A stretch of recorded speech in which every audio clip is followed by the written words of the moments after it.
Hello once again, everybody. Welcome to the Mario Cristobal Show. Joe Zagacki with Don Bailey Jr. Coach Cristobal joins us momentarily. Hurricanes on Saturday at home 3:30 against Middle Tennessee. Hope to see you there. Canes are coming off a hard-fought game. Came up on the short end. Put themselves in a position where they had a lot of things to overcome. Nonetheless, had a chance at the end. That they did, Joe. A couple chances at the end, and it wasn't for a few mistakes that were self-inflicted wounds that Miami put on themselves. It would have been a different outcome. But I was thoroughly impressed with the effort. I was impressed with how hard the kids played and with the intensity and how they matched the intensity of the crowd, not just the opponent on the field, but the crowd. 107,000 fans there, third largest crowd ever for a Texas A&M football game. Hurricanes, just too many little mistakes, but things that can, I think, be corrected. Yes, and I think that's the great thing that this coaching staff does is they correct the mistakes, but how they explain them. They explain what happened. They give the players the reason why and how can you fix it. And it's a group effort. It's just not you have to fix it, we'll fix it. Middle Tennessee is the next game, 3:30 at Hard Rock Stadium. We will take a look back at Miami and Texas A&M and preview the upcoming opponent with Coach Cristobal right after this.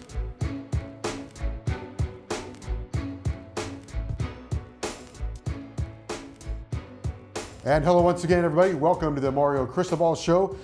Head coach Mario Cristobal, Don Bailey Jr., Joe Zagacki, Miami and Texas A&M coming off a hard-fought game. Hurricanes played well in so many different areas. And coming up this week, Middle Tennessee State 3:30 kickoff at Hard Rock Stadium. A sidebar note, we'll get to this later. Their coach, Rick Stockstill, played a very important role in University of Miami history, Don Bailey Jr., that you were a part of. We'll talk about that later on. But first with head coach Mario Cristobal. Coach, that was a hard-fought game on the big stage. 107,000 fans, third largest crowd ever there. We'll get to that in a moment. But I thought your team looked like they belonged on the big stage. Didn't look perfect, but they looked like they belonged. There's some things we did well, and we certainly competed. And our progress in the trenches showed up. But certainly the things that got us, primarily the things where we got ourselves, where we hurt ourselves in the red zone with some penalties and not being able to score. And in the kicking game, we hurt ourselves. And a turnover as well. So we take complete ownership in that as an entire organization, and we've got to do a better job because we've got to find a way to get a better result. Coach, talk about how your team handled that environment, specifically the noise. I think there was just one motion penalty in a 60-minute ball game in that environment, and you really can't describe it, right? You have to be there to understand what it is, but you held up very well in that category. They prepared well, and it showed. It showed in terms of handling the environment, like you mentioned. It's extremely loud.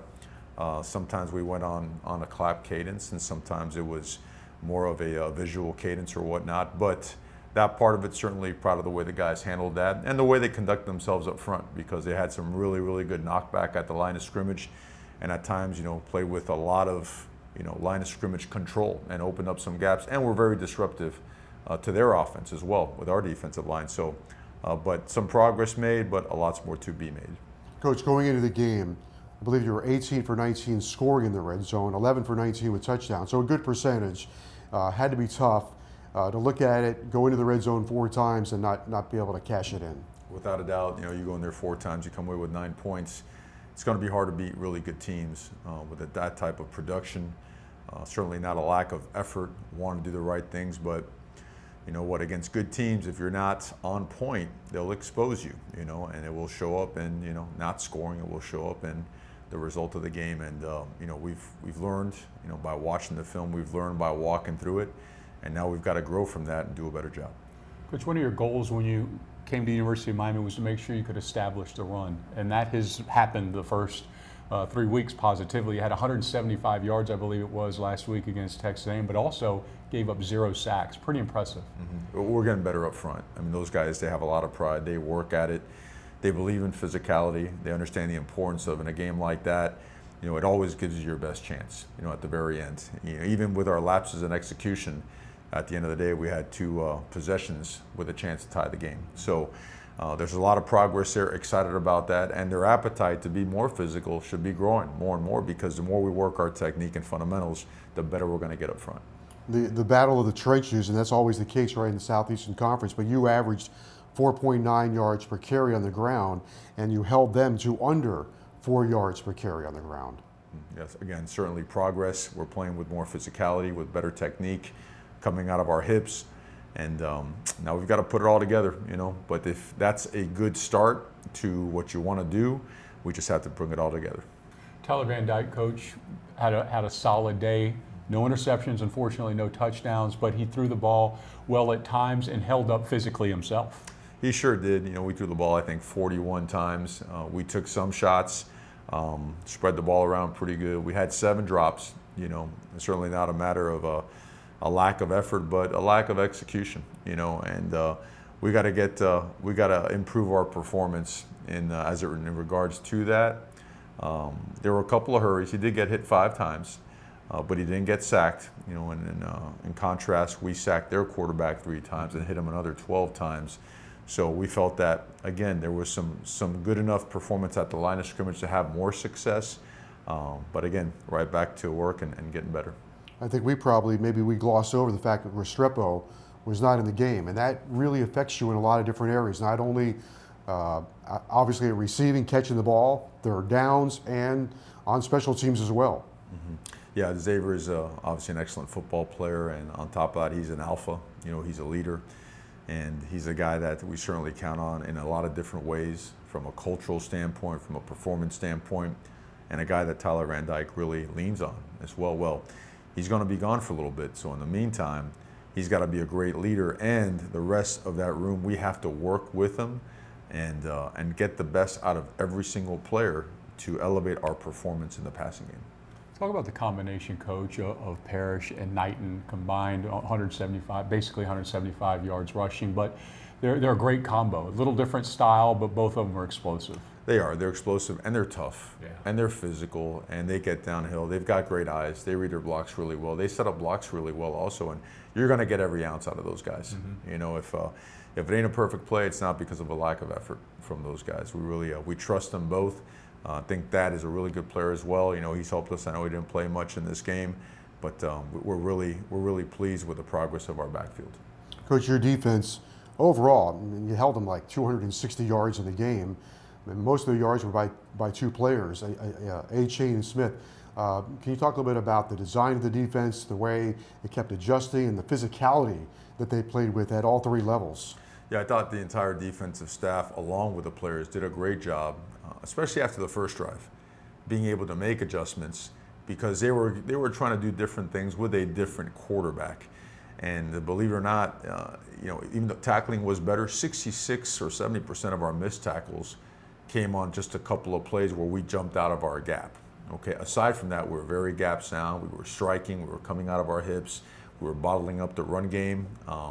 And then they've had a couple of explosive plays in there. And then we affected the quarterback, which was tremendously important in the game where we had to get possessions, where we were struggling in the red zone. The defense really gave us an opportunity to win, to be in that ball game and eventually get a chance to win the ball game. Coach Leonard Taylor against Southern Miss had a couple big-time negative plays that everybody saw, but you watched the tape of him in the last game. He showed up as well, but he can turn out to be a force for this defensive front. He can. All those guys can. I mean, the way Darrell Jackson is knocking back the A-gaps, really impressive. The way Jafari Harvey and Akeem Mesdor and Mitch Agude and Chance and all those guys got in there. I mean, Nigel Lee Kelly got in there, played a lot of really good snaps for us. Jordan Miller played really well, really knocked back the A-gaps and the B-gaps, did a good job. Harrison Hunt is improving every single week. We have to be more disciplined up front. We're getting there because there's marked improvement. And you see it in the way those guys are striking and they're taking control of the line of scrimmage. We got to take another jump this week, and we could really, really be a dominant defensive front. I want to toss this out to you. A lot was made about the environment there. 107,000 fans, third most to watch a game for Texas A&M. And you know this when you were on the road with the University of Miami. People come to see the Hurricanes play. And those people were there to see the Hurricanes play. This program still has great marketability. People want to see this program. That's got to be important, I would think, right, to not only today's players, but future players to know that when they travel, people go to see Miami play. It means something. Without a doubt. It's a national brand, and I think people recognize that we were making progress. We said from day one that we're back to work. That's the most important part, back to work. We're working at it, we're improving, and we feel that, albeit a couple things, there is no I would say you don't take any comfort in playing close games. You never have. I don't think anybody that's competitive will ever do that. Is there progress? Yeah. Is there more to be made? Absolutely. So our appetite, our desire to be great has to be going through the roof right now because, in several aspects, we were our worst enemy. In several aspects, Miami beat Miami. And now we take that personally. And complete ownership. Every coach, every player, every administrator. And we are more than eager to get back to work and address those things so we could get a breakthrough and push past those limitations placed upon ourselves, right? So that's what we're looking forward to, just getting right back at it. Coach, to follow up on Joe's deal, to come out and see 5,000-6,000 fans right over the tunnel there where you come out. I was at the hotel and got stopped 6 times. People from all over the country that are coming to see this game.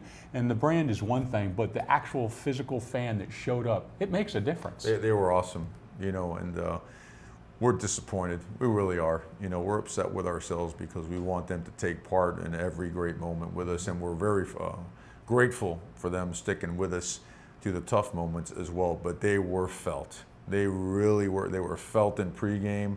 They were felt in the bright moments of the game, and we need them. They really make a tremendous difference. And you had this thing at, you look at it, you had this game at 17-9 with about 8 minutes to go. On the road, probably you're going to get 2 possessions. You're right there, right? I mean, what more are you going to really ask for? 17-9, 8-point game, probably going to get the ball twice. A couple of plays, you walked out of there with a win.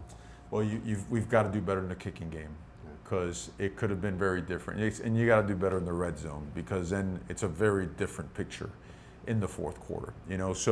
But again, we didn't. So then you have to find a way to win. And so credit to our players for just fighting hard in the entire way, because regardless of all those issues that we made them ourselves, we created those issues, we still had 2 separate opportunities, 2 separate possessions to still tie that football game. So a lot to be learned, a lot more to grow, a lot more hard work to do in practice.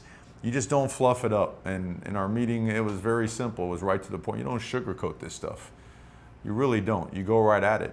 We have got to look in the mirror, eliminate sensitivity, and really attack with intention and with intensity the way we practice every aspect of what we do. Practice has been good. We got to drive it up another notch. Coach Lou Headley had a heck of a day. He helped you out as far as field position goes as well. He did. He's a difference maker, and a ton of pride. And he's a guy that he's a member of the leadership council. I mean, he is a guy that's a team captain. He carries himself like a true professional, and he has not let anybody down. He really is a tremendous asset and a very valuable human being and leader in this program. All right, Middle Tennessee is the next opponent for the University of Miami. A 3:30 kickoff. We'll talk about that as we continue on the Mario Cristobal Show right after this. If you train like a pro, then you should be treated like a pro. Much like the human body, our team of sports medicine experts moves as one to achieve a singular goal.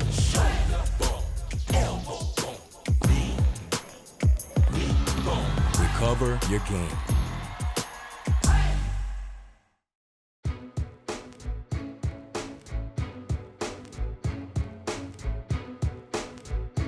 This week, Middle Tennessee State comes to Hard Rock Stadium at 3:30.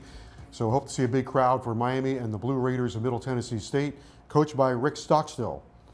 Rick Stockstill was the quarterback in 1980 for Florida State. They came in here undefeated, one of the big games in the history of the University of Miami. Don Bailey played in that game, Coach. So did Jim Bird, who deflected the ball at the line of scrimmage. They went for 2. 10-9 game. There you go. Only regular season loss of the year for Florida State, and kind of one of the games that really catapulted the University of Miami into the mainstream. Yeah, it was a special day. I remember Jim. We were in I think it was the West End zone where he batted it down. So it was a special day. All right, so he comes in, air raid offense, and usually with the air raid, people think about throwing the ball, right? But you got to tackle the air raid. The damage there is yards after catch. And I've known Coach Stockstill for a long, long time. We had some tremendous battles when I used to be at FIU. Okay, so And he's recruited some really good football players. And when you play football in that league, you're exposed to some of the more exotic schemes you can imagine, because again, you have really good coaches that are continuing to improve and finding ways to manufacture points and stops. So you see a lot of everything, and they've complemented themselves with some unbelievable talent, at certain spots. They have a defensive line, and particularly some edge players that have really created a lot of issues for their opponents. And the amount of negative plays they've created and the amount of sacks that they've produced is one of the best in the country. So certainly we're looking forward to a great opportunity against them. Coach, they certainly have capitalized over the takeaway over the years too. I mean, since he's been the head coach there, they've been great at that. They have. It's a point of emphasis for him. He was a great football player back in the day, and he's carried that over to his coaching regimen. And they're a really good football team. 32 takeaways last year. They led the nation. So protecting the ball, very important. But then their quarterback is a guy that can run a little bit, dual threat quarterback. Had a big game a year ago against Charlotte. But is he a guy that you have to, I guess, keep in the pocket, right? He gets outside. That seems to be where he makes his big plays. He'll make you pay. And he's probably seen on tape, there's been times where quarterbacks have broken contain on us and gotten some chunk yardage. So discipline and keeping quarterbacks in the cage is going to be really important. Pressing the pocket's going to be important. Making sure we play tight coverage, right, and lock up their really good wide receivers, because those guys are explosive and they're really good at finding soft spots in coverage. So all in all, it's just a very well-coached football team. Defensively for them, their defensive line's got over 230 games of experience and a bunch of starts, almost 90 starts, and that is always beneficial for them to have that much experience on a defensive line. We've got to match up well with it. No doubt. Experience in football goes a long, long way. And you see it all over the country. You see it in certain pockets in our football team as well. Guys that have seen it and done it, typically have a leg up on others that haven't. So a lot of respect for them and their program. Yeah, and the last note of them would be special teams. They try to make that a big trademark. 49 block kicks under Coach Stockstill. So that's a real point of emphasis for them. Without a doubt, and we showed on tape that, we showed a weakness, right? We had one of our field goals blocked, so we had to shore some things up on our own. On the punt team as well, there were some things that just aren't up to the level and the standard that we need here at the University of Miami. So we're back at it, making sure we get it right. Coach, let's go back to Hard Rock. That's where we're going to be at 3:30. The importance of family and friends of all these players, but also every Hurricane fan that can get in the seats, they're all needed. Without a doubt, it makes such a big difference, right? I mean, we want to make sure we always represent our community, our university, our fan base to the best of our ability. And when they're there and they're doing what they do, they make a tremendous difference, huge impact. So for us, looking forward to seeing them. Coach, when you go back, you look at the wide receiver position. We talked about Restrepo not being there. There's opportunities now for guys to step in. You saw some flashes, right? Jacoby George made a couple of nice plays. Bashard Smith. There were some flashes in there. How do those guys go from flashing to consistent? It's a matter of repetition and then creating your own extra work. I mean, all the great ones do, right? Yeah. I mean, there's only so many hours in the week we're allowed to work with each player. And the ones that really want to be great, they just don't leave the building until they get it right, or better yet, until they can't get it wrong, right? That's what the great ones do, and that's what we need. We need another level of accountability in that room, and we're emphasizing it, we're bringing it along, we're lifting it up, and we need that from that receiver room. Coach, coaching is teaching, and the mistakes give you teaching opportunities or coaching opportunities. And I've always enjoyed the fact of how this staff spends so much time with these young men, teaching them how to do it right. It's not just telling them they did it wrong, they want to fix it. And talk to us about that philosophy of yours, about teaching the player how to get it right, not just telling him that he's wrong. Without a doubt. I mean, there's nothing you can do in an air-conditioned room on a board that matches the intensity and the physicality of an actual rep. So if it happens in the game, it deserves a drill. Does that make sense? Mm-hmm. You've got to create a drill that is very realistic. For example, if you're working your combo blocks, right? You want to make sure that the alignment of that defensive end on the tight end is accurate, that his level off the ball is exactly like it is going to be in the game. If he's a two-gapper, that he does get two hands on the tight end and comes out of his hips. You want to simulate exactly what they're going to see in the game. We liken it to when Mike Tyson, anyone preparing for Mike Tyson in his prime, you better have some really good sparring partners, right? Because you're going to go in there against the very best. Well, when we're preparing during the week, we need to have our scout teams give us the best possible look, the most realistic look to prepare us for what we're actually going to see in the game. Because when you don't, it does show up on Saturday. Okay, and that's a huge point of emphasis. Whether it be that or blocking on the perimeter, or whether it be coverage, or whether it be the rotation of the safeties, our quarterbacks, our receivers, our linemen, our defensive line, everyone has to see the most accurate picture of what the opponent is going to present on Saturday. Back in training camp, Coach Strong talked a little bit about how the linebackers were quarterbacking the defense. And Don noted a couple of times in the game how Corey Flagg was getting the team switching defenses, getting guys into the right spot. Caleb Johnson played as well in the game. But the mental aspect of the game from your linebackers, I thought was pretty sharp. For the most part, it was. We have to continue improving, and we have to get guys on the ground on a more consistent basis. But there were really good moments. You know, we're starting to be more consistent as tacklers. I think the discipline up front has really made it better for the linebackers as well. You know, when you've got guys that are doing their job and knocking the line of scrimmage back, well, it's a lot easier to see their fit, right? And to read it out as well when the quarterback pulls the ball. So it works as one. And all those guys being on the same page and spending more time together and repping it, I think it's showing up, and it's showing up in a positive way. You always look for progress week to week, and DJ Ivey is a guy from week 1 to week 2 to last week against Texas A&M where he really showed up. He did. He played with a lot of confidence against some really good players, some really talented players. And his tackling, it showed up in his tackling. It showed up in the way that he's getting hands on people and the way he's playing on special teams. Just all in all, really, really pleased with the way he's progressing. Happy for him because he invests so much time. He's a team player, and he did a really good job this past week. Yeah, I just wanted to go back, on a positive note. I think you mentioned we talked about the run game, and obviously passing game a little bit of a work in progress. But when those two, and there's plenty of time here, I think, when they get partnered up, you could have exactly what you want on offense with the balance and keeping teams, forcing a defense to play off their back foot. We do, and here's the thing that you always want to be honest, right? Always present everything with clarity, because when you get together after a game, that's the most important thing, right? Sit there with your team and put it all on the table, right? Like tell the truth Sundays, right? And what you see on tape is, you see progress in the aspects that are really, really, really difficult, right? Physicality, toughness, competing. Those are things that if you lack those, you're going to have a tough time. You're going to have a tough season. Well, those things showed up in a good way, and they got to keep getting better. The things that the miscues, right, are things that we should be better at. So we got to coach it better, but also things that are correctable.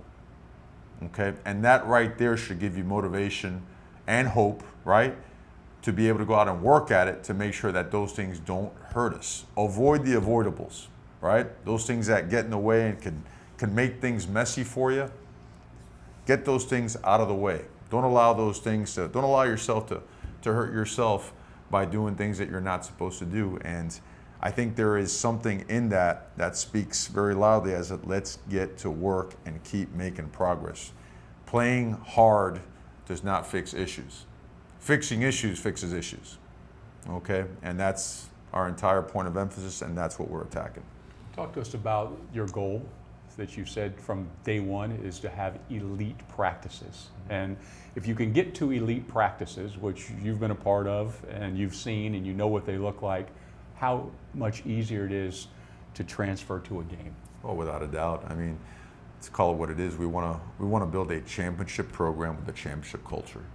And to get there, it's all about the process, and the process on and off the field, right? And so your elite habits are tied into elite practices, right? Pushing to the point where come game time, you've seen it before, and you might have seen it even harder in a more difficult fashion in practice because of the effort level or the caliber of talent that's in the program, mimicking the opponent and what they're trying to do. So all those things go hand in hand, right? And again, there's progress, and we want to accelerate that as best we can. Unfortunately, sometimes there's some painful steps that you won't skip, But Coach, it's not just practice on the field, it's practice away from the building as well too. 100%. I mean, this is life and ball are so tied in. I mean, it's got to be about trust, right? You got to be able to trust each other on a play-by-play basis. You got to trust that you're going to do the right things off the field as well. So there's just a lot of improvement from a cultural standpoint, and we've got to take another step so it all shows, not just bits and pieces, but so that it all shows on Saturday to get the result that we want. 3:30 game on Saturday. Let's get a nice crowd out there for this team that you know you're going to get a great effort from. So let's get a big crowd out there. Coach, thank you for being with us here on the show. Thanks for having me. Hurricanes head coach Mario Cristobal will continue on the show right after this. To have a truly great career, you need to be with a great company. Now's your chance to go be great at AutoNation. Go to jobs.autonation.com for endless career opportunities. Work at America's largest and most admired automotive retailer that's driving towards $35 million donated to fight cancer. For industry-leading benefits and a great work experience, visit jobs.autonation.com now and go be great. We're all button pushers, double tappers, swipers, and now used car buyers. Go to AutoNation.com today. You'll see thousands of one-price pre-owned vehicles online right now. All your favorite makes and models, all quality inspected, all priced to sell with no hassles. Plus, we'll even pay top dollar for your car. Go to the AutoNation store near you or AutoNation.com. What drives you drives us. AutoNation.